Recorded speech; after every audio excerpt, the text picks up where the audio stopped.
Welcome. Today we're going on a tour of my backyard suburban orchard located on central Vancouver Island, zone 7 to 8. Starting off the tour right here, this is one of my two 5 variety apple trees. These trees were originally from Costco. This is the 9th growing season for this tree. And last year, both of my combination apple trees went absolutely bananas. I could not keep up with the apple production. I have several videos on apple harvest. Yeah, I will link in the description or the cards. You can check them out if you're interested. The trees were on fire with production. I don't expect as many this year, but time will tell. Here's another look at this apple tree. It's really not that big. I would estimate it's about 7 feet tall. We do prune it, but mostly just for keeping the tree healthy, not even so much for size, but any little bit of disease or pest that is on the tree, I remove immediately to keep the tree nice and healthy. Here is my second 5 variety apple tree, also from Costco. This was the original apple tree that was planted here. At the end of year 1 of having this apple tree, something happened to the tree. Either my old garden supervisor who passed away, a bear, or even a disgruntled neighbor. Somebody mauled the tree down to a little stub. I'll insert a picture if I still have one somewhere. And I thought the tree was dead, gone or toast. But my parents convinced me to leave it in through the winter into spring and see what happens. And sure enough, that little tree sprouted leaves. And 10 years later, this is what it looks like. It had an amazing production year last season. More apples than I could have ever imagined, and it is the perfect tree. I'm assuming it was supervisor that did this, but he wasn't caught in the act, so who knows. The one stark difference between this apple tree and the one over here is its growth pattern. This tree is basically short and stout. It is, I'm going to say, maybe 6 feet tall max. And yes, it is pruned, but again, its typical growth pattern is to grow wide, not tall, which is awesome. Here's a little size comparison. You can pretty much see the top of the tree in my head. I'm 5'4". It's not much taller than me. I don't need a ladder. I don't need a fruit picker. I just stick my hand up and pick the fruit. It's not too tricky, and that is awesome.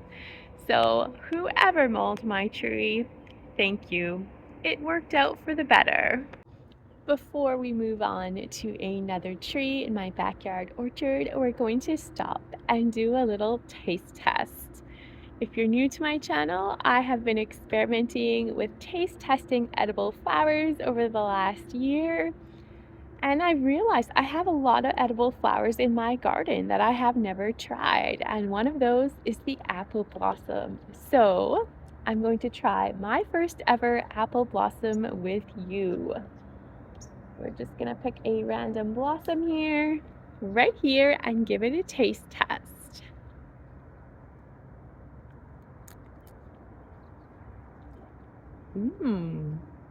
Oh. Very interesting. My first thought is slightly tart. Not bad. Tart with almost I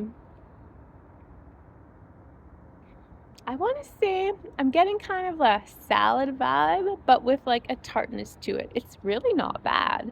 I think it would be delicious in a salad.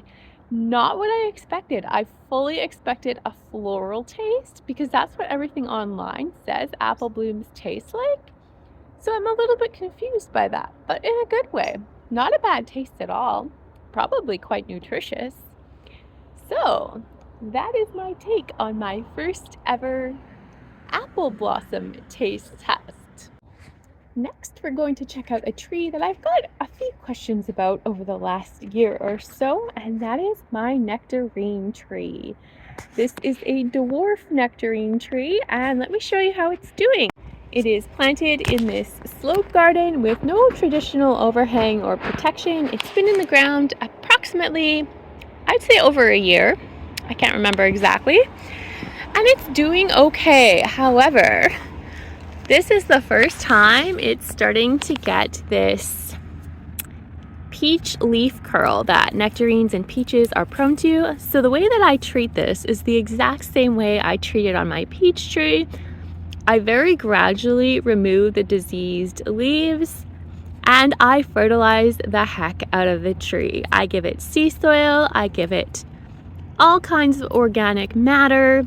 I dig it right into the base of the tree, and I do that over the course of a few weeks, even a month. And typically that's all the tree needs. Just remove these leaves gradually and give it lots of food, and generally it bounces back and is exceptionally healthy. That's what I've done with the peach, and that's the same thing I've started doing with this little dwarf nectarine tree. It's not doing bad, but you do have to watch out for this. Don't let your tree get overrun with peach leaf curl. Hasn't bloomed, but all I expect this tree to do is grow. It's way too young to produce fruits. On the same slope, just a little bit further over from my nectarine, we have this fig tree. This fig tree has yet to produce any figs. This was a rescue from my parents' garden a year or two ago. Hardly grew last season, but is doing okay. I did give it the same fruit tree fertilizers I've given all of my fruit trees this spring, and we'll see how it does. Fingers crossed it grows a little more, maybe gives me a single fig. Who knows? But it's trucking along, and that's all we can hope for. Next, we are venturing into my vegetable garden to check out another fig tree. This is my Chicago hardy fig tree growing with the tree almost against the fence. There is a bit of space, but the fence is the backdrop for the tree. And it is just starting to put on new growth. And guess what? The little figlets are starting to form. So exciting. It is, I want to say it's 3 years old now, maybe 4 years old, can't remember. And last season was the first season I actually got to try and taste the figs, and oh my goodness, Chicago hardy figs are my absolute favorite. I also have Desert King fig trees in this yard that produce well usually. And although I love the Desert King figs, I have to say Chicago hardy figs are absolutely delicious. My allergies or something just came on. I can't stop coughing. Last season, I didn't get any figs in the spring on this Chicago hardy fig tree. I only got them in the fall for the first time ever, so I'm super excited that they are growing in spring. It looks like there are more than one. There's a second one here. And I don't know if there's more. It's still early, so time will tell if this fig tree actually produces more than 2 figs this spring. In the fall, I picked, I want to say 6 figs from this tree, so I'm happy with whatever it's willing to produce. It's so exciting. Quick look at a blueberry bush. This was not the focus of my tour, but I often miss showing my blueberry bushes on my channel. This particular one has quite a few flowers right now, so fingers crossed that we get lots of blueberries this season. Coming down the gravel pathway, here's another blueberry bush. Also lots of flowers here, and time will tell if that ends up being a full harvest of blueberries.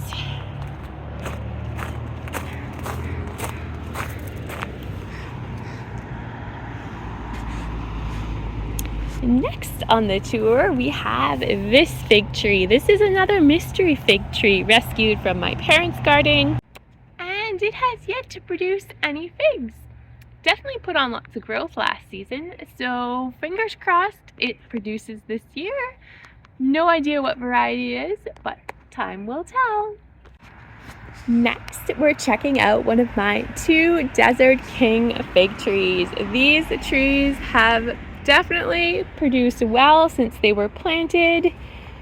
Last year wasn't the best season for them, but I have a feeling this year is going to be abundant. Check it out. Sometimes things do happen from the time the fruits form and we don't get them all. Is the camera gonna focus? Camera doesn't want to focus today. There are little figlets forming here. So many of them actually. I'm not going to count them. I don't want to count my chickens before the eggs have hatched, but really there are quite a few little figlets on this tree, and the camera is not cooperating today, not focusing very well. But I'm really looking forward to the fig season. I think it's going to be abundant with all of these baby figlets forming. Moving right along, this is my coconut ice peach tree.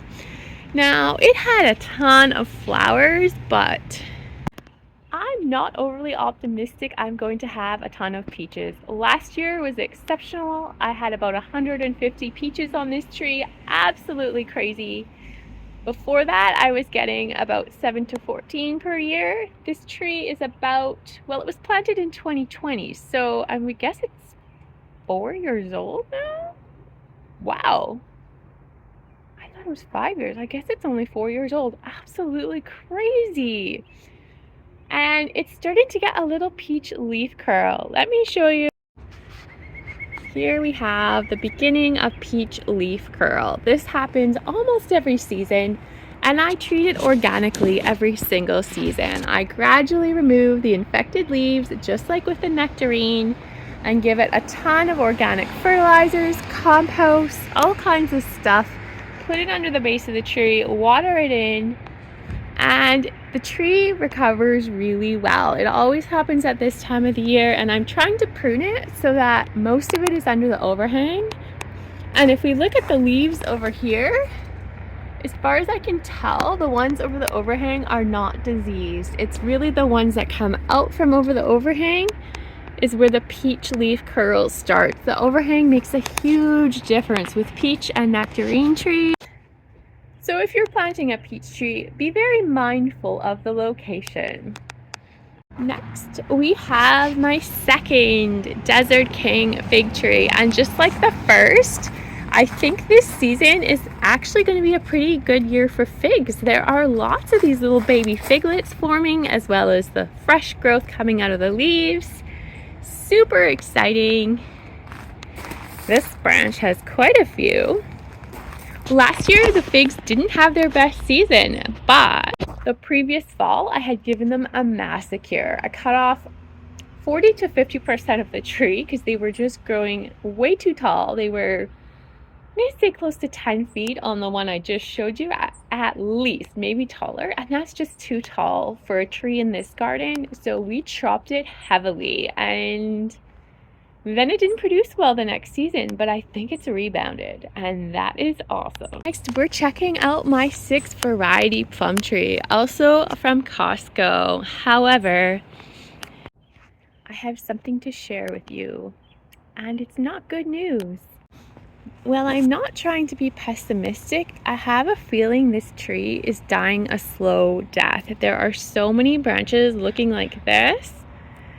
I started pruning them already and stopped and realized I need to show you what's going on with this tree.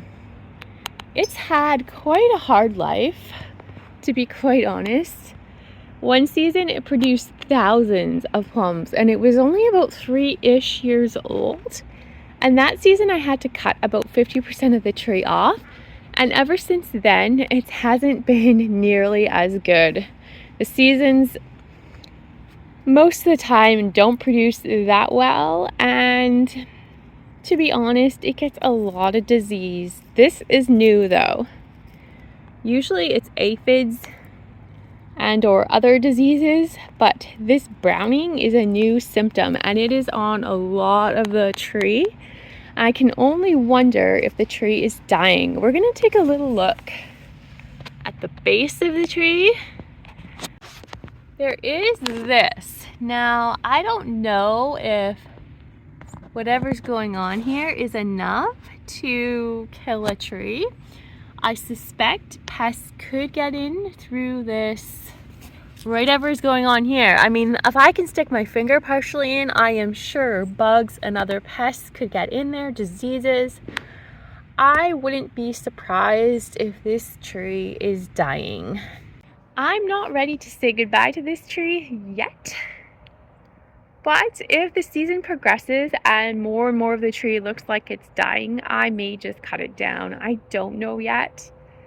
But trees don't live forever, especially if they're diseased significantly. I have saved many trees, but I do know not everything is savable. So we're going to keep our eye on this tree, and if it deteriorates really far, if it continues to deteriorate significantly, we're not putting it on life support. It's going to go.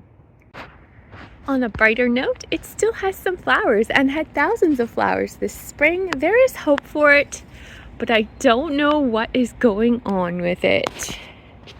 And right over here, this is my 5 variety cherry tree. Almost done its blooming. There is just a tiny bit left of flowering in different spots. Those are the different varieties, and if we look closely, let's zoom in. Focus, focus, focus, camera. Camera doesn't want to focus.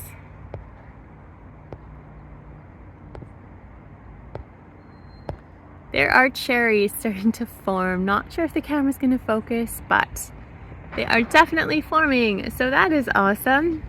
This tree overall, I'd say it's performed mediocre. It's not bad performing, it's not amazing, but it always gives us something.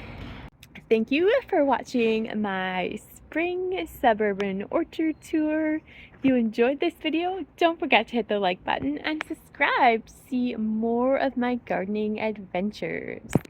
Or if you're into forest bathing or fairies, there's lots of that here too. I hope you are having a lovely spring, and we will see you soon. Bye-bye.